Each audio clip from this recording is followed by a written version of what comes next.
I mean, for myself, I'd like to show that I can compete with the known mid laners like Nida. He's overall a good player, but I'd say I compete with him pretty well. I think Goob is the best ADC, hands down. Better than the native's ADC, and better than all the other ADCs right now. Yeah, I even messaged him on Twitter. I said I'm a fan. He said thank you, good luck. So me and him are kind of close right now. Not gonna lie, I think I'm one of the best. Not a lot of people know me because it's my first year in professional. Before I used to play in like something that looks like LFL3, but it's not like a real division. And I think the level in France is a bit higher than in the other country. So even if the people don't know me, I think I already competed against a lot of good players. And that's why I think I'm one of the best top laner in the league, but maybe one or two of them can be my level, and I will look forward them to see what will happen. And I think for the team, I'd say probably top 4, top 3. Yeah, well, I'm not actually going for the back-to-back. I'm actually going for the back-to-back-to-back first place trophy. Yeah, winner. Because I played the Sol Div 1 with the Poopy as well before NLC Div 2, and we won that as well. I think with Vanir we didn't speak a lot about what we were looking for, but I think everyone wants to win as much as possible. And I think something who could look successful would be at least to do the playoff. So honestly, I feel like we're strong enough to reach EU Masters. Like if we all put in the effort, I think we should be able to achieve that, and that's what I want to achieve with Radi. I think that natives and I think it's Verdant have some pretty solid rosters. So I don't know if we can quite complete with that, but I hope so. In the playoffs, it's up to us to see how far we can get. Hopefully EU Masters. But I think we can aim for the highest. Like I said, there is no like unstoppable team, and I think we can make it to the top also. So yeah, I will be happy if we make it to the playoff, but I think we can make it to the first place. Because I think we are capable, all 5 of us, all the players. The manager is inspiring us a lot as well, and the coach, he's helping us a lot. Like I think he helped us improve a lot already. Gradually joining better leagues, right? So it was Sol Div 1, then NLC Div 2, and now it's NLC Div 1, and like LEC next, who knows?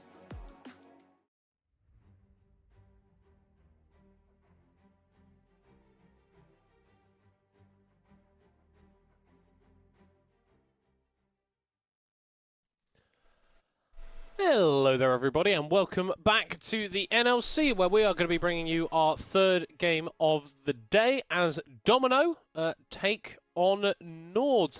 Both these teams I think had not weeks to forget last week, but definitely opportunities for improvement for both of them. Domino going at 1-1, Nord with an 0-2. Very important for both these teams that they pick up wins today, as I think these were a couple of the rosters, these are a couple of teams that were anticipating to challenge for the last couple of playoff spots.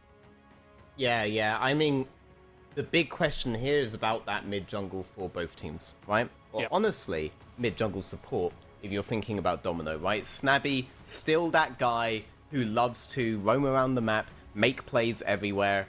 And Clover7 and Shackle, they are a 2v2 that sometimes does really well if Clover7 is on these heavy all-in champions, like the Akali, for example. I think right now is a really good pick for him. That's in contrast to how he was beforehand, over in, I believe it was like a really low division of Spain, where he... It was the Circuito Nexo, which is I think the 3rd division equivalent over there. Okay, and yeah, back then he was able to do a lot of roams and stuff like Talia, but the game has changed, right? The game has changed. And now it seems that if Snabby and if Shackle are able to set him up, that's going to be their best bet. Why are we talking so much about this? Because when Nord have been able to score a victory, it has been off of Omen and Indecision being able to get a free game for themselves, right? If they're able to get a good, comfortable game for that 2v2, they're able to carry it all the way through, even in straight 5-on-5 team fights. Still remember Omen's really strong RE player on every single flank, but they need to get into the zone. They need to get swinging early on. And if they can do that, then Nord have a really good game. So this matters. And Snabby, he could upset the apple cart here. That guy's everywhere. He doesn't play the game naturally in a way that anyone else would consider. Like, but he is everywhere. He is on it, and that could really matter for this game.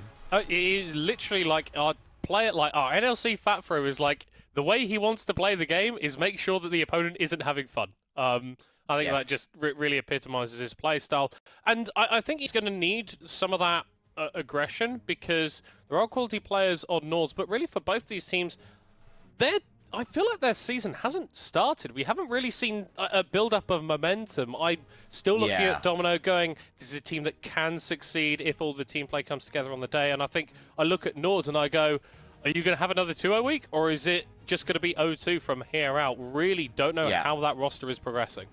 I think a Nord victory over Veneer would have definitely changed how you think about that lineup, but their game was so back and forth that I think that the team that wins that one ends up with all the momentum.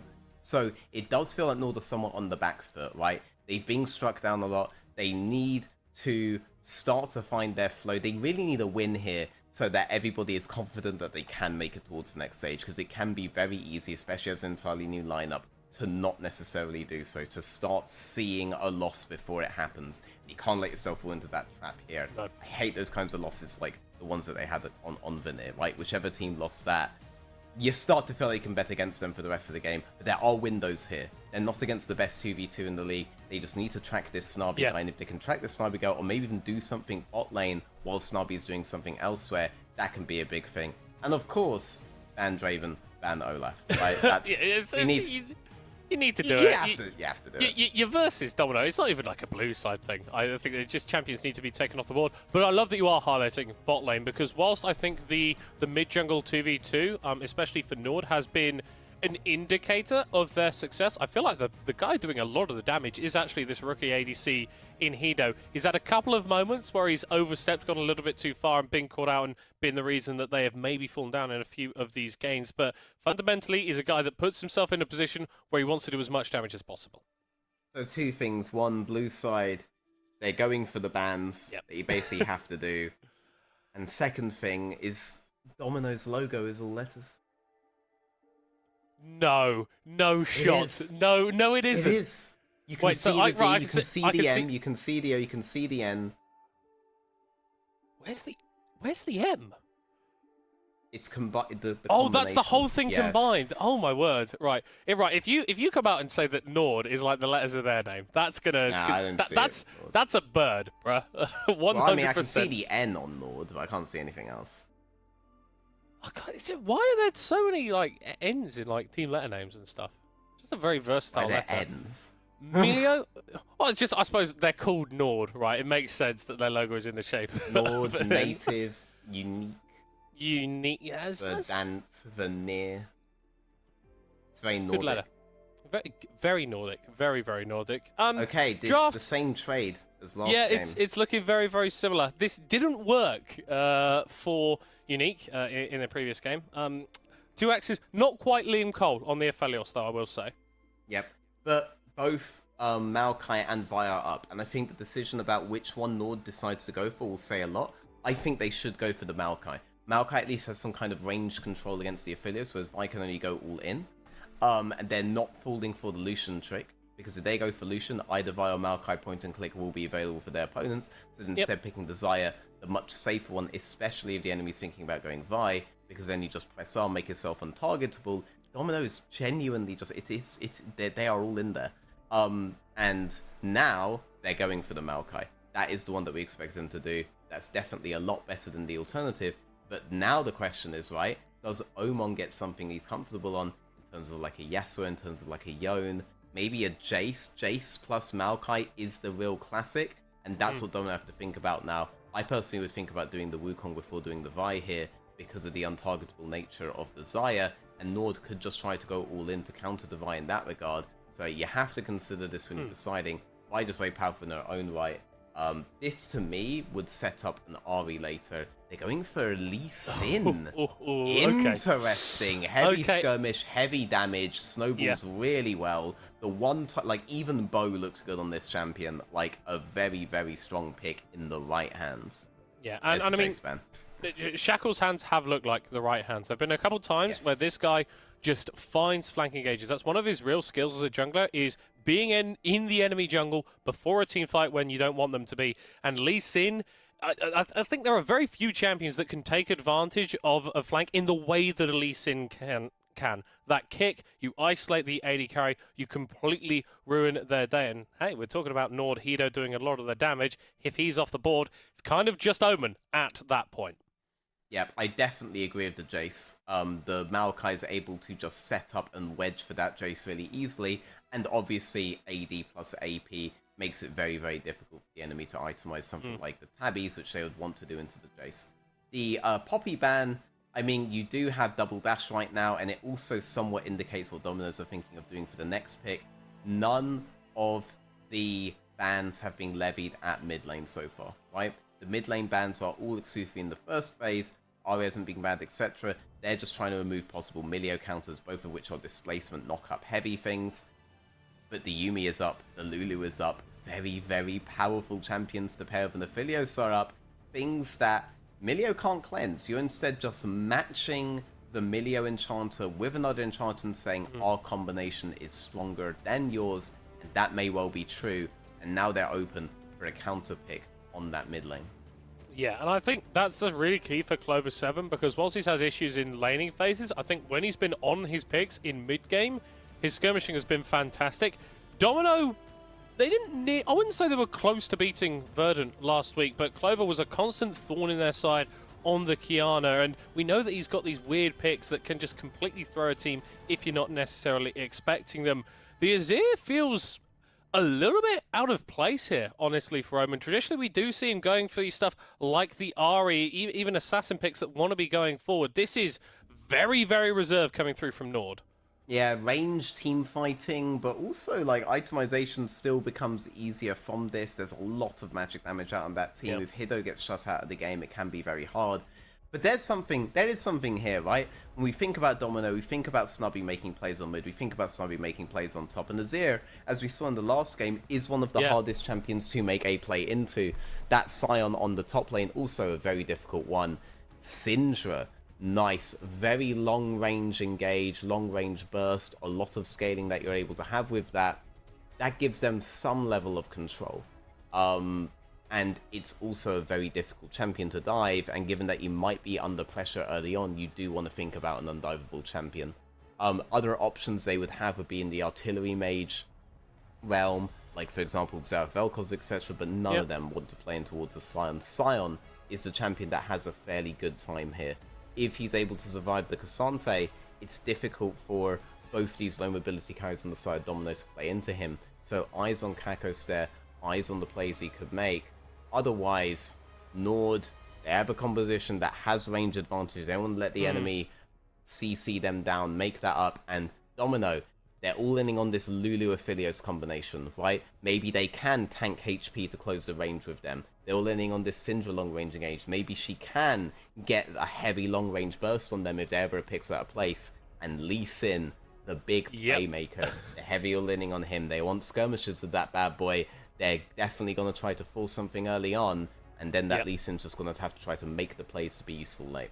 I mean, if we're talking about skirmishing, I look at this entire top side from Domino, I think this is just, this is horrible to play against, right? Because the Sun, whilst he's got wave clear, like, you're not looking at massive amounts of priority in terms of the fights from Nord's top side here. I think you've got champions that kind of just want to clear the waves and wait for late game. Yeah. I agree, and I think the Scion just wants to make really big engages onto the low mobility carries, knock them up, start a combo with that, right? Azir goes in with QE, maybe R's them out even. You have a way here to isolate and pin them down off of that initial Scion engage. So I think that's what they ultimately want to play for. It is a non-traditional composition. I think the biggest strength that the Scion Azir have is that it's difficult for Snubby to be impactful this game. because he loves to make plays on these lanes, and these lanes are basically ungankable.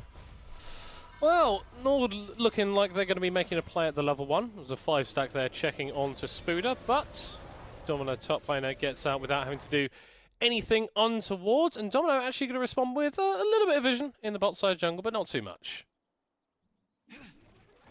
Yeah, I mean, they're unlikely to get anything big on bot side there. They don't have a good level 1 composition, whereas the enemy, with that Scion stacking, right, they do have a pretty good early level composition there. So top lane, gonna be a bit of a Godzilla fight.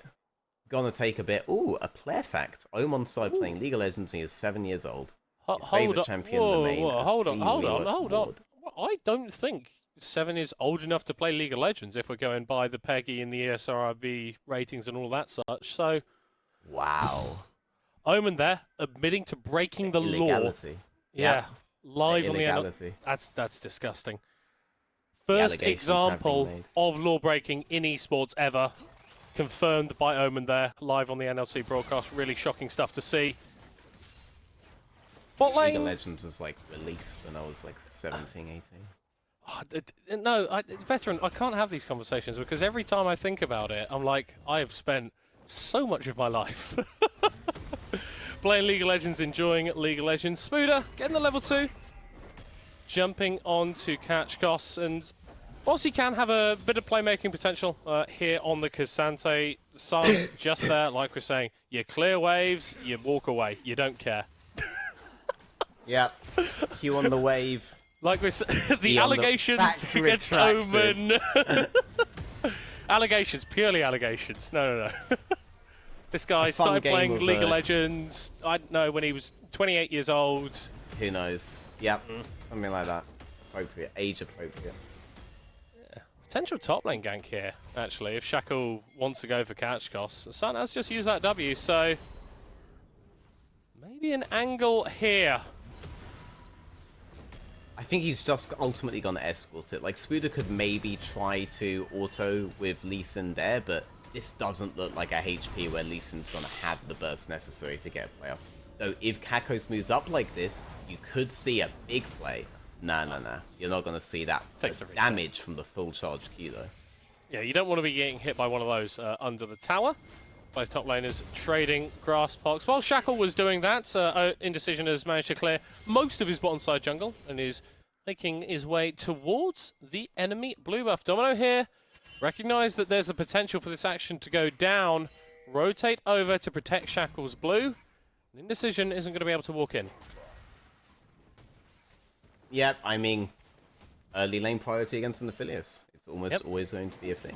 Champion just not a champion on the first wave, so you should be able to get this. See a very standard just play for Scuttle here. They don't play full on for an invade because the bot wave was not so adequately slow pushed that Domino would lose something if they were to match. Saying no to that skirmish is at least an after all. All's fine. Yeah. Very static early game so far. I'd say that if that favoured either team, it would be Nord, but it's not like Dominoes have no avenues to win fights later on. Honestly, this is going to be in contrast to the Ruddy game, where people were trying to find forces all the time and people just barely living on 1 HP. This game, you're unlikely to see that many forces happen in the early phase of the game. A lot of this is going to be decided around those neutral objectives. Not quite sure how they force here. Yeah, I mean, it's the plan here, guys. It's Melio, so I think just there to make sure that Domino can't get the full reset out, I guess. So Hilo and Seneca gonna rejoin onto the wave, and they're gonna try and push that one out, and then 2X's and Snabi are gonna try and push it out themselves. It's just the way that bot lane works. I like what you're talking about in terms of the late game, though, because I think my brain has been trained through years of professional Syndra play to look at this champion and go, okay, you need to win the game before 20 minutes. But because of that rework a few patches back, really not the case anymore. And if she's going scaling 1-for-1 with a Nazir in a late game team fight, I'm very, very happy. Yep, scaling Stack Brother now. Syndra goes phenomenally well later in towards the game. She's no longer that insane lane bully that she used to be.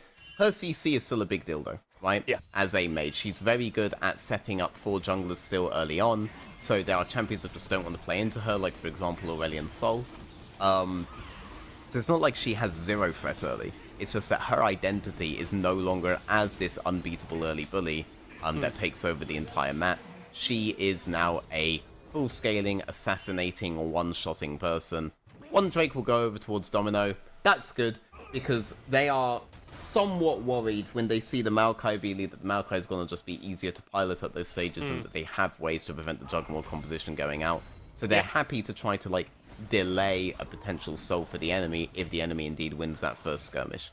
Because if the enemy wins the first team fight, then Domino do have the split avenue to win the game. It's like, once Maokai hits 6, if that ultimate around the objective is well placed, well timed, it's basically just going, no, you can't fight the dragon right now. You've got to leave the river, you've got to give up all your pressure, and we can take that one away. And when we're talking about how strong the scaling is for both these teams, an early Drake prevents that from being a win condition that your opponents can play towards as we get a little bit later. And I'm intrigued that we're not really seeing too many massive laning advantages coming out here, Veteran. No lane really feels like it's getting ahead of another. Is that what you expected looking at the drafts? Yeah. I mean, it's going to be a slow game until we get to the neutral point, right?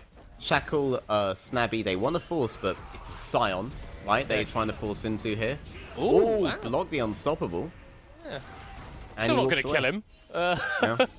But it looks very, very cool. Flash down on catch cost as well, so maybe potential for your options when we are getting into the skirmishes. But it is intriguing how much time Shackle has spent towards the top side of the map. He's not really played towards Clover 7 as much. Yeah, I mean, Clover 7's not going to have an avenue open because the Azir is just going to be ungankable for a while. Domino's bot lane, that is potentially another place that you could work around, but you're really waiting until 6 before that becomes a big deal. He still needs to get through some rotations for his really useful guns at every single point. On the super early levels, there's potentially a cheese route, but you'd rather try to get your Cassante ahead. Everything is kind of like, we're in a different realm. Oh no, we're back. Oh, we're back. Oh no, we aren't. Nope. Okay. I really hope that this is coming off on the broadcast, or it just sounds weird from us. It's just, I'm pretty sure this is an issue. It's going to resolve itself in short order. I think I had this with Rue the other week. Might have done. But yeah, it happens. But yeah, it's fine. a very ungankable set of lanes from Nord, and it is a set of lanes from Domino's that would prefer to get ganks, but not going to be able to. Clover 7 shuffle back, indecision there as well with Seneca 2. First blood for Omen, swiftly executed, cleanly executed in the mid lane. Yeah, nice displacement there by Omen, leads to the first kill. Domino's, they weren't able to make a play on any of these lanes, but Nord, the moment that they want to do so, they're able to get it. No summoners were burned by Omen before that fight. He had everything up, he had full confidence in his ability to get Clover 7 down, and Clover, he wasn't being escorted by Shackle, he's being escorted by Snarby, but Snarby is on an Enchanter match, not on something like the Nautilus that he normally plays. Nord did start up this Rift Herald, but Domino have been able to muscle their way in there. They're going to look to take this one away. Shackle grabs that one, so hopefully going to be able to grab a little bit more gold for his team, because that is starting to go in favour of Nord. Hido's picked up a couple of plates now on the bottom lane. Yeah, plates and a lot of solo gold and XP on those waves on bot. He was just abandoned for the entire time that the fight was happening, and Domino shifted their bot lane in towards mid. Very similar to, I think, how the first game went with Natives. Natives did a very similar swap, so I know they've been scrimming. But that ultimately swung the gold heavily in favour of Nord, not just off the kill, but also off the economy on bot lane. Syndra's going to catch it. Didn't have a TP to burn, so she does necessarily miss minions. And yeah, ultimately, a really nice economy state for Nord and Domino. They're the guys that wanted to find kills early. They haven't found it. Nord have. And Nord found it on that mid-jungle. This is the mid-jungle that we want to see performing if we want to see a Nord victory. Yeah, and we've also got that additional gold for Hido that he collected in the bot lane. So kind of all of the boxes being ticked for Nord, all of the places that they needed to be strong, are looking strong. And they are looking for another plate in the mid lane. This time 2 axes. Going to be the potential victim. That Shurima shuffle not quite available for Omen just yet. Yeah, not quite yet, and they don't seem to be that bothered about matching midsection. Azir, typically a really good part of a 1-1-3 setup where you just try to play hard for your AD carry on a side lane. He doesn't like to do that against full crit champions, but the Aphelios is nowhere near that stage yet where the Azir is going to feel heavily threatened by him. I mean, 2 axes. doesn't even have an item just yet. He's just sat on that Noon Quiver and a dagger. I'm assuming there's a fair bit of gold in the inventory, but Hido already has Kraken. Yeah, and ultimately you have to fight for the Drake now if you want to fight at all. So getting a recall before this point, that's what you want to be doing. They're trying to get something for it though, right? Get the plates down on the mid tower, get the mid tower possibly to a point where you could maybe on the next rotation get it down. There goes most of the tower's HP. It's now below half health.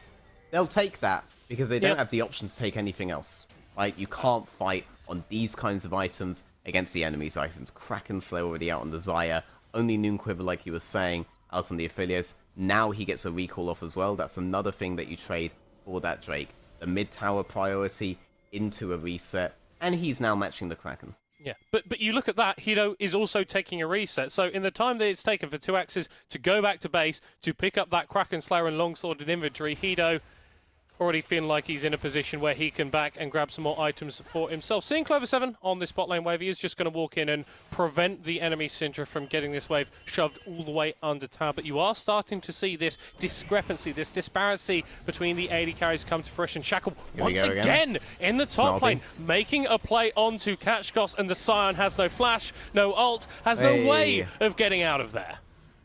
Yep, Domino finally finds something. They drag Snarby up. Snarby on an enchanter, still not really acknowledging that his AD carry is something that exists. But that's what we really love about him, right? Yeah, 2Axes does not love playing AD carry at the moment. Dive in the mid lane, mid jungle duo working out. Not sure 2Axes appreciates the lack of priority on him, but that is just life with Snarby. You knew what you signed up for when you signed the contract, I hope. And Snarby got an advantage onto Lee for it. But both carries now are down on Dominoes. The Syndra has been killed once, the Philios has been killed once. When Nord get a kill, it's on a priority target. When Domino gets their one kill, it's just on whoever they can. And Kakos is not sat there thinking, I've died once on Scion, the game is truly over. No. I think, honestly, to a certain extent, I've died once on Scion. I should be dying more on Scion, you know? True. Like, getting that passive form, get the fisticuffs out, but Nord looking a lot cleaner than I think they've done in weeks past, and considering that they're all sat together in a boot camp in the south of France, good for some, makes a little bit more sense. Once again, though, Domino are going to visit Catchcos in the top lane. The flash forward, double flashes invested from Domino to make sure the ultimate gets interrupted, so we're going to be doubling Catchcos' death. This one goes over to Spooder, and Domino have been able to equalize that gold lead, but so much of it is centered on this Lee Sin and the Cassante. So this is the plan. Turn Cassante into the Twitch chat meme and just pray that Axis doesn't get dived on every single mid-wave. He's going to get dived on every single mid-wave. Hido going to pick up his first kill of the game, and he'd be an AD carry veteran. I'm not sure how I feel about this trade. I'm not sure how I feel about this strategy. I mean, Snarby's showing topside every time to get these kills, and it's great you're getting those kills, but the mid-tower is incredibly valuable, right? In terms of map setup. And your ADC is an incredibly valuable player in terms of getting anything done. Cassante is broken. I'm not sure he's that broken. I think maybe just tell Snarby that 2Axes is your mid laner and not just mid, and maybe he'll stay around there. I think you, with the Affilios being involved, you can't just completely abandon him like that. Yeah, but because you look at Spooder this game, you go, okay, great, you're 1-0-1 on the Cassante. If you're going to want to get on top of Hido and Omen, who are the targets you realistically need to be killing in a fight, not only do you have to go through Catchcos and Indecision, but they've got Seneca behind them who's going to be buffing them up with the healing, the additional range, which the Azir is going to love too. And even if you do get onto the backline, you've got Emperor's Divide, and you've got the Feathers Fly from these two carries, so it's not even like when you find the access that you're guaranteed to get the kill. There could be a thought process here that the two big carries are so vulnerable to that snowballing Azir that maybe you just need the Cassante to be up. Otherwise, any economy you get on these carries, it might just all vanish in one big Shurima shuffle from Omen. The strength of the composition Nord have is very powerful. Those low mobility carries we were saying during the Champion Select are very vulnerable, particularly to the Scion, but also definitely to the Azir, especially the Azir is on this kind of an early lead. I like the crown from him. Means he's going to play back until he gets his angle. When he gets his angle, he's going to go in. He's going to be able to tank more than he otherwise should. He's going to be able to get that shuffle down. Yeah, and if we look at mid lane, like, itemization difference right now, Clover 7 does not have his Mythic. Omen is already most of the way to his Nash's Tooth on the Azir, really flexing his prowess in the mid lane as both teams, after fighting over the wave for a little bit, are going to head over towards the Herald once more. Domino, again, moving back, going into the mid lane, trying to get priority. Yeah, I mean, they accept that they can't fight Nord's composition yet, so they are shifting from mid in towards bot, trying to find any kind of a trade, and they will meet the Infernal. That damage is going to be big, right? If they can get this down, I think that's huge for them.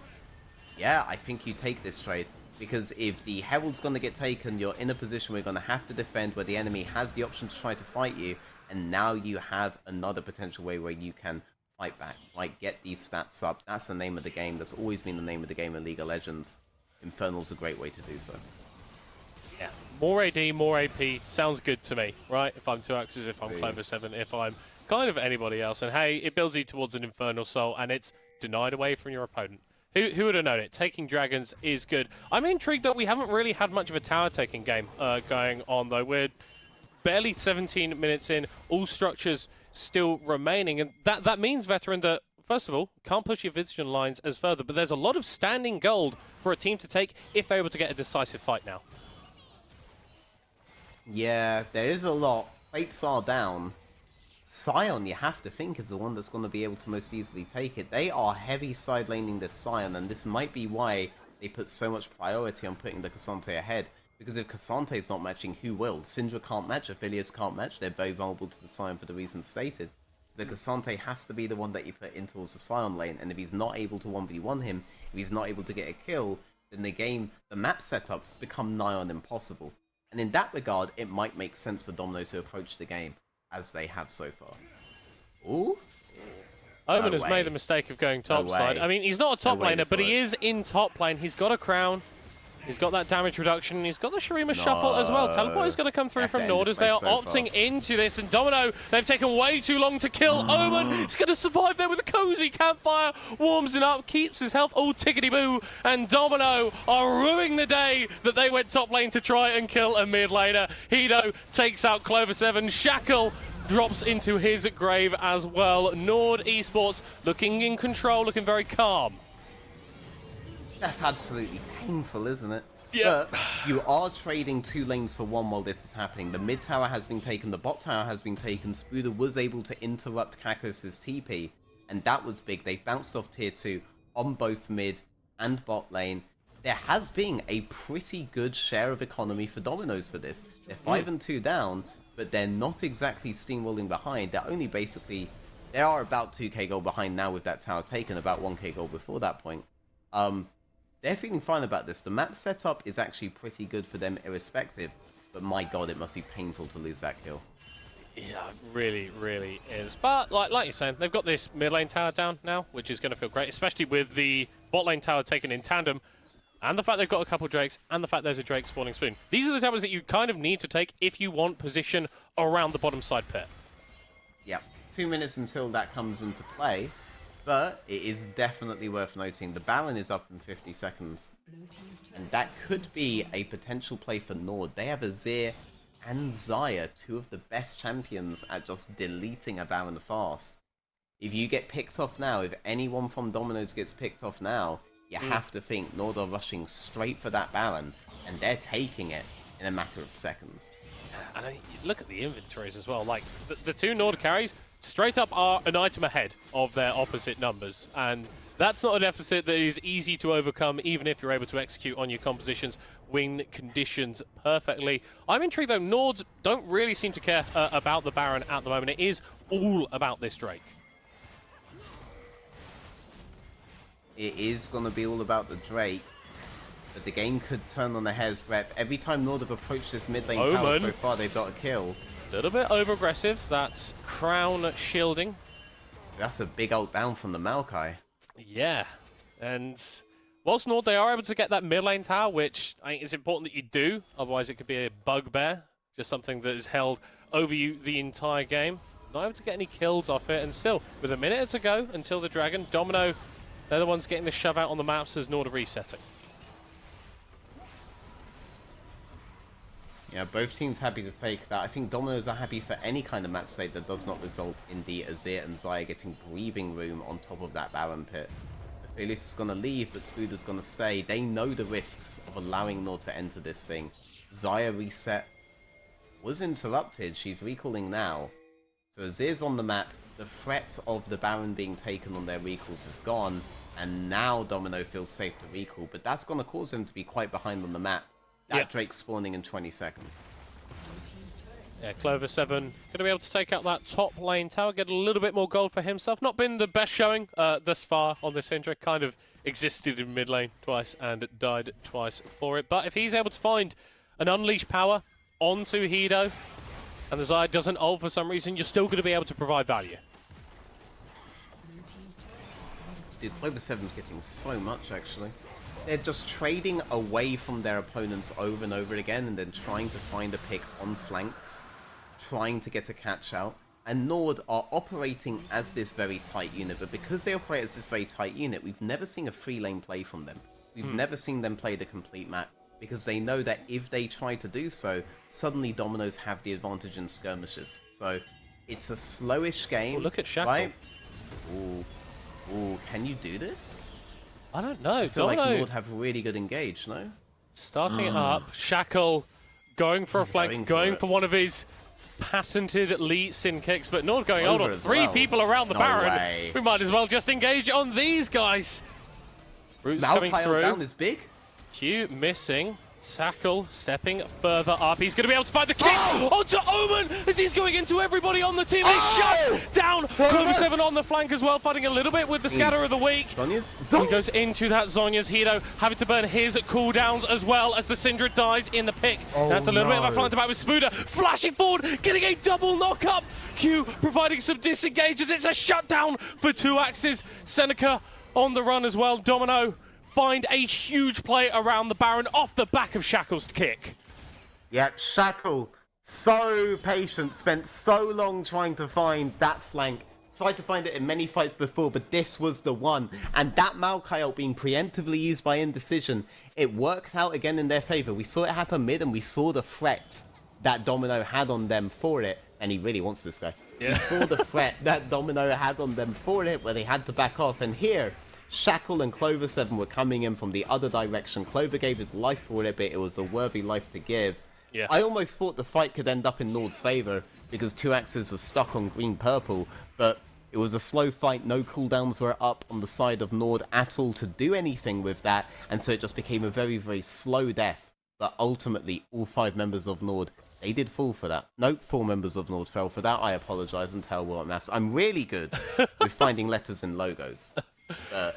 You know, arithmetic, it's gone. And the thing is, what, like they spend years teaching people maths at school. I have received no formal education, and I doubt you have either, for spotting letters in logos, and yet no, you're already incredible at it. So really, school doesn't work. Just do whatever you want. True. Domino now, with that gold lead, going to feel a little bit more confident, and their next maneuver over to the Baron could actually result in the objective going down. You still need to be scared, though, of the carries on the side of Nord. That was the first death for Omen and for Hido in that fight. The Xayah's now got 3 items, and the Azir is rapidly approaching their 3rd as well. So whilst Domino going to feel good, you can't take your foot off the accelerator yet. Yeah, no, sir. I mean, Nord, if they just get a straight front to back, that will still favor them. If you're able to get these flanks, if you're able to get skirmishes, that still favors you. This is the game. Right, Dominoes need to make sure they don't get caught out here. Snabby, did you not listen to what I said? Oh no, Snabby is in the process of getting caught out!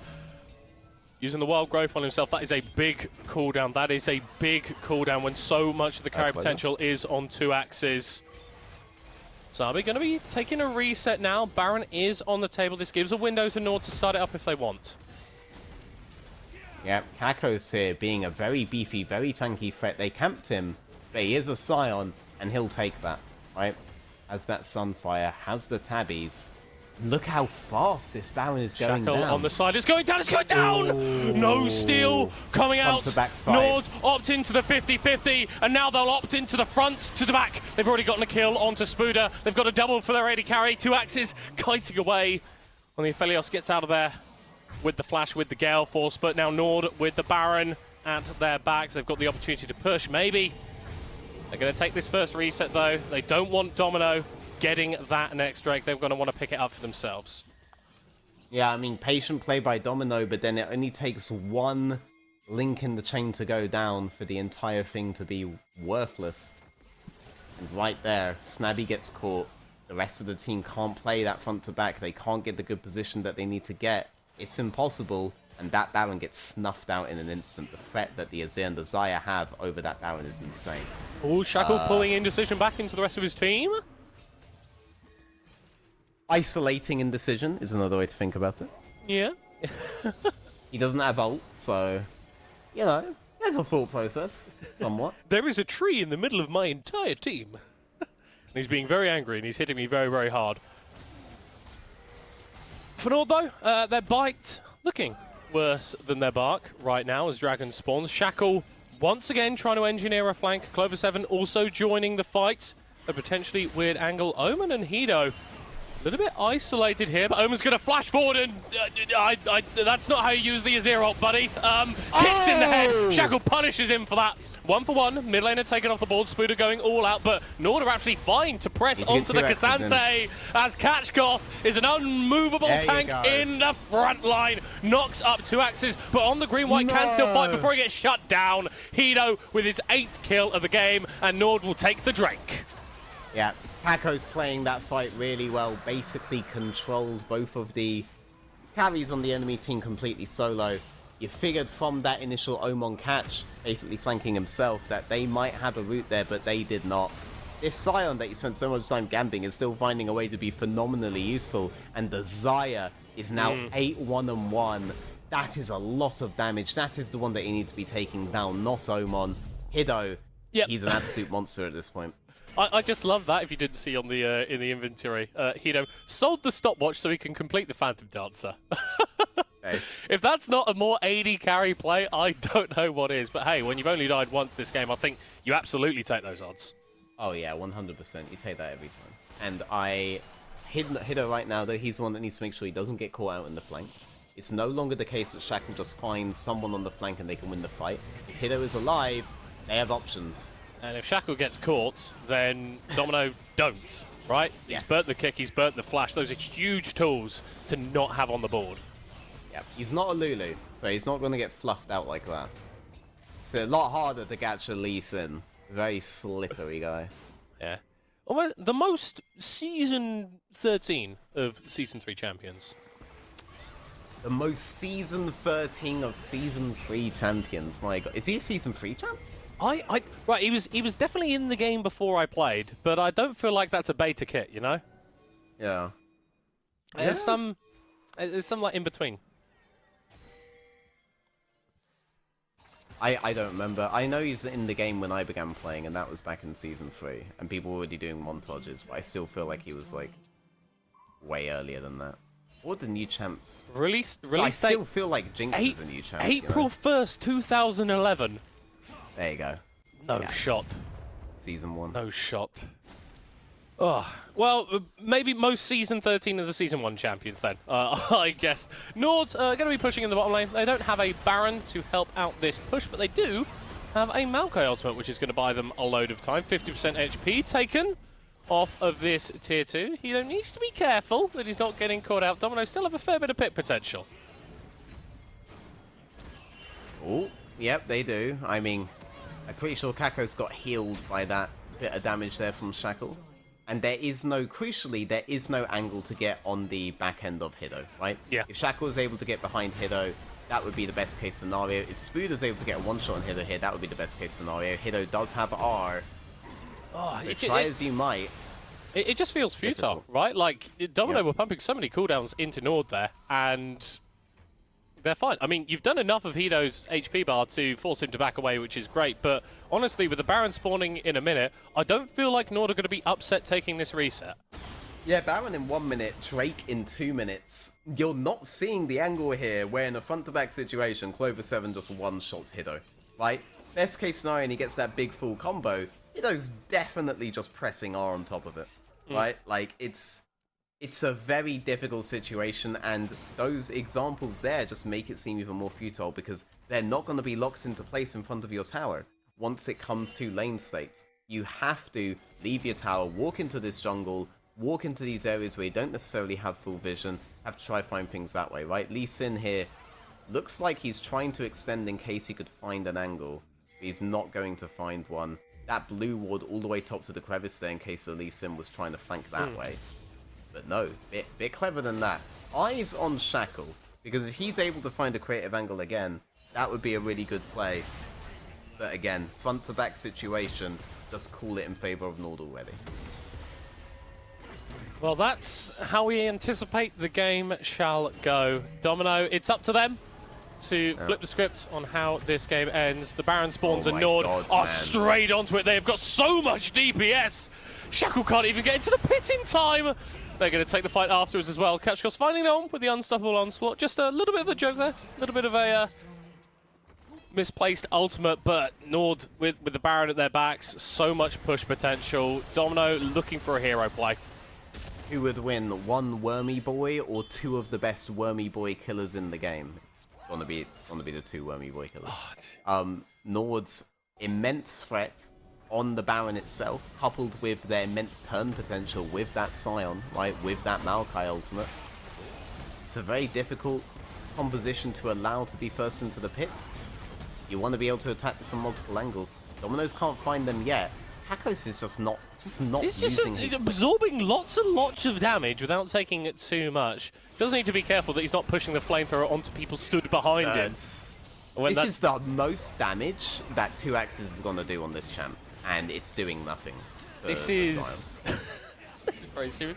Teams not quite necessarily positioned the same place. Shackle with a huge kick onto Omen, shut down the Azir. He's able to get that shuffle off in time, which means that Nord could take over the rest of the fight. 2 Axes cutting backward here with the Aphelios. Getting to the red white gun. He's over to the green white, but the rest of his team is dying around him. Triple kill for Hino. Quadra kill for Hino. Feathers fly. 2 Axes dies. Ketchkos finishes him off. No pentakill, but Nord will take the ace, and they'll take a few parts of Domino's base.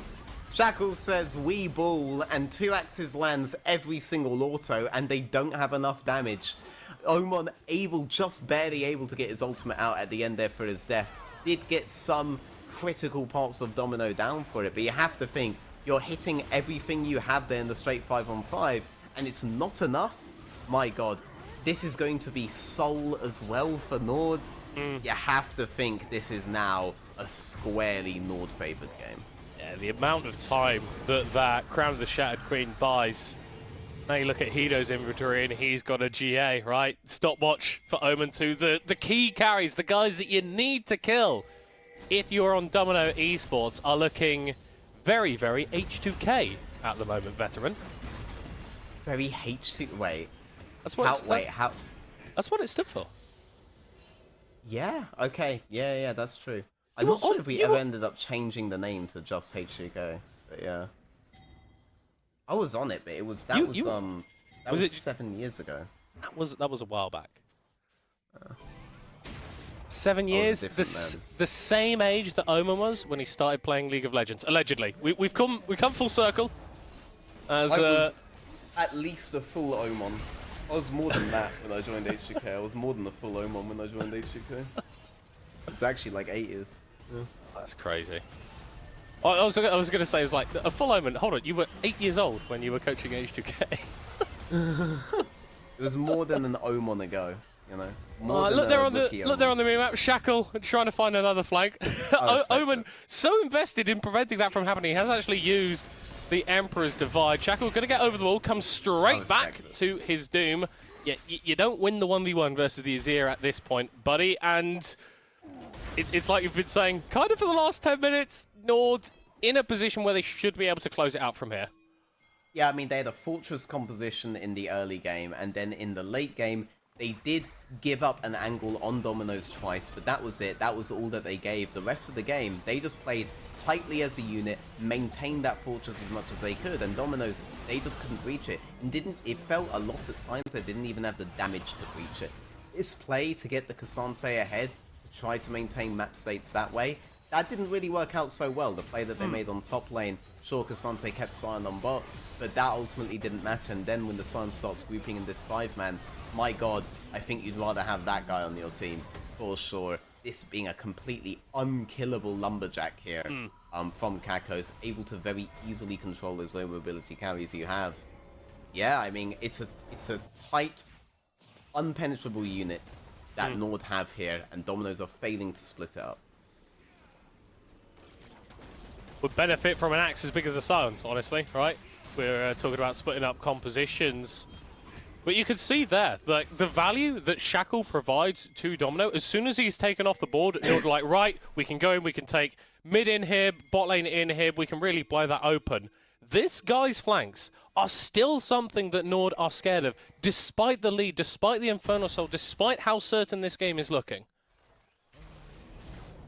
Yeah, I mean, they know that Domino need to play towards their namesake. If Domino are able to isolate one of them, find one of them, my god. I mean, like, they're covering all their flanks. Shackle can't find anything.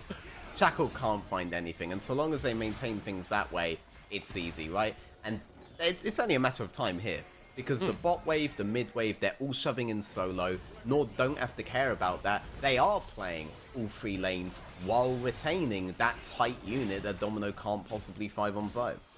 It's recognizing your loss conditions, right? And just going to the enemy, no, we're not going to let you activate these. If the only way that you win a team fight is crazy flanks from Clover 7 and Shackle, we are not going to offer you those. We're not going to necessarily go to the objective and give you those fights. No, we're just going to use the pressure that we've gotten in these lanes, retreat back once we've already got all of those advantages, and you can't do a damn thing. And not a damn thing is being done right now. Actually, that's another way to look at Domino's, like, 3 letters, right? Damn. Damn. Damn, I really wish that wasn't down an Infernal Soul and I wasn't playing against a level 18 Azir. They could do the Baron from the other side of the pit with absolute ease. 12-2 Xayah. Damn. Probably the biggest problem right now. Hey, bounty. Lovely stuff. Not something that you'd screen opening a celebrations tub, but absolutely the only thing that Domino can celebrate at the moment as Nord move on to the top inhib tower, top inhib down. Super minions aplenty, going to be running into the Domino base, but they're not going to have time to see them all. Nature's Grass throw down. Nexus Tower is going to be the focus for the time being. The defense being mounted. 2 axes firing out some damage onto Katsukos, but you just can't burn through the health bar on this Scion. Yeah, I mean, once you take the Scion down, you now have to try to take down the Maokai as well. It's a double front line here. Indecision doesn't have the Maokai ult up, but Omen does have his ult up. Nexus Tower's off the board. Last defense going to come through. Moonlight Vigil onto multiple members, but Nord too strong at this point. Hido dropping low. Cloman actually falling down as well. Nexus is just the thing that you need to finish off, guys, and Nord will do it. In 39 minutes, they will take down Domino and start off the week with a win. 13-2-2 on the Hidden there.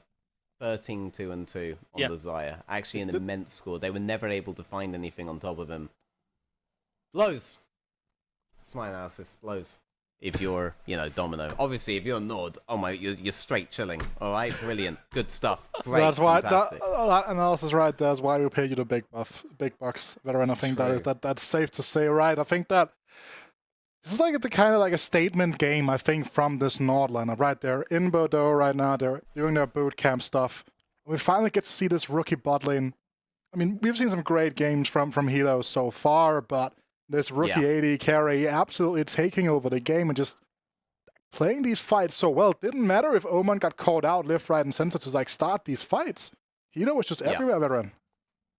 It was a slow and assured win from them. They knew that they could not be taken if the enemy's not finding it from all angles, so they just maintained Fortress Nord for as much of the game as they could. It wasn't a game won by fancy map play and 3-lane setups and insane macro. It was won by knowing we have these win conditions, let's play towards it. They can't contest us on Baron, they can't contest us on Drake. Let's just make sure we keep this unit tight. There's only one time where Lee Sin was able to break that. Only once.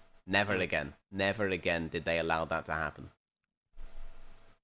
just feels so bad, I think, going up against Nord there, because you're right, veteran. They just sat on that comp.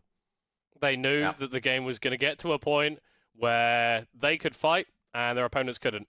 And Domino, I think they had plans. They didn't end up working out, though.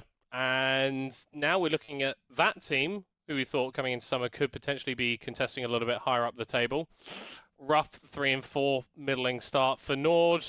Again, I still feel like I come out of this game with neither of these teams I'm looking at going, okay, this is your trajectory for the rest of the season. I still don't know. Yeah, I mean, for MVP for this, I would nominate either Kakos or Hido, and I would let you guys choose between the two. A lot of good setups happened from Kakos in that game. It was very, very difficult for the low mobility cards and the opponents to be able to function. So that's off to him, and Hido played off what his team gave him really, really well. Insane performance. He was never the guy getting caught, right? No. He was never breaking Fortress Nord at all at any point. Really well played by him, and it is an AD-centric game still. All right, freak. So you need someone like that, you know, or Liam Cole on the Philios. Yeah, like for me, I think that it has to be Hido, right? Like, sure, like, okay, I would like to highlight a strong top lane performance from like Kakos. I think he played it very well. As you're talking about like shutting down the carries, but like the guy went 13-2, veteran. Like the guy did go 13-2, yes. Like it's just.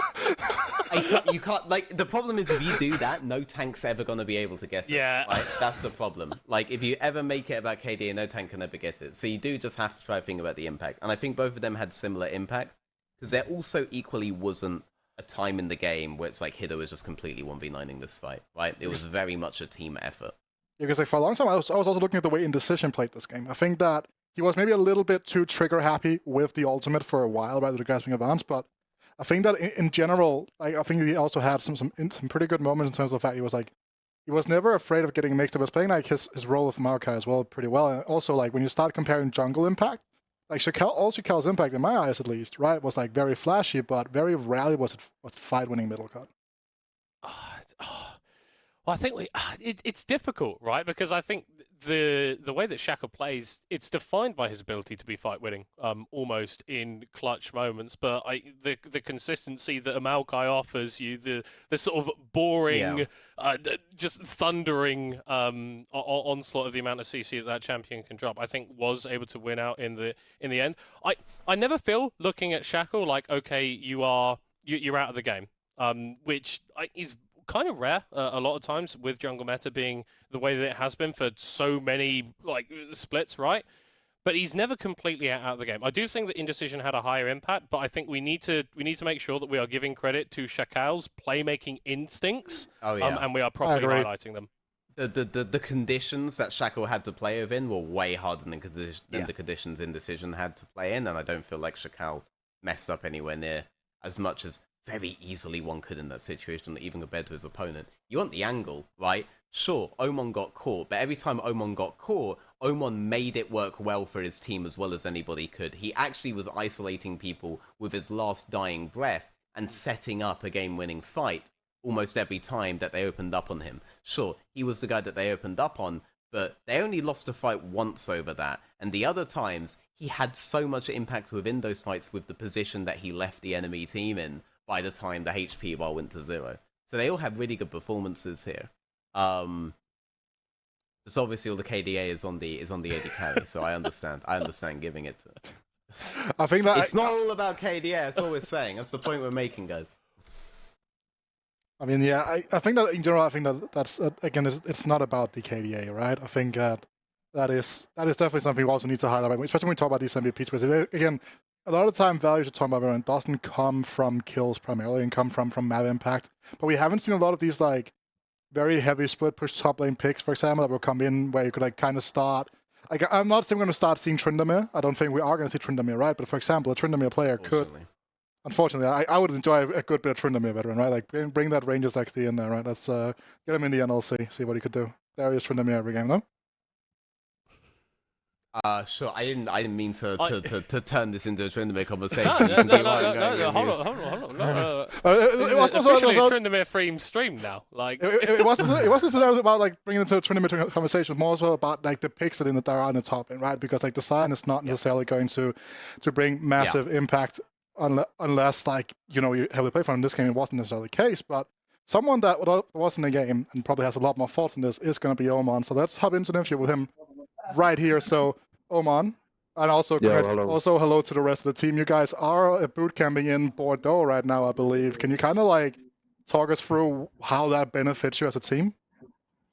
I don't know. We just have fun together. It's like bonding experience for everyone, and if you're together as a five, you see emotions of other players, and then you can just say what they're feeling instead of being online. Yeah. So again, the fact that you guys are able to break down games in person and being able to talk things out face to face, I assume that the ability to have your coaches in the same room with you really must help your process along in terms of like player development. Oh yeah, for sure. I have like my coach sitting perma behind me. He's telling me that I do bad clicks. He's abusing me as well. Like I can't wait to leave. Are we gonna get now? Don't make me like this. Other piece of a little ruddy clip. I don't want Nico to start yelling, But also, like again, you guys are a very young core here, right? Like most of you, like a lot of the players on your team are rookies in the grand sense of like ERL Division 1s, and I must assume that when you guys get in a room now and you're able to like kind of talk with each other as you're talking about, that must really like help your like just like your overall in-server synergy as well. Yeah, for sure. I don't know. Like I don't think the experience matters as much. Like the similar goal that we have matters the most, right? As long as we try to do our best while playing the game, it will just pan out, right? Like if we give it our all, then the game will be just won automatically, right? Yes, let that be the closing note here. Again, congratulations on winning today, and good luck in tomorrow, and have fun in your boot camp. Okay, thank you, bro. And we're going to take a short break while when we are back, though. We are going to return with the final match of the day, which is going to be Verdun versus Fourth Wall.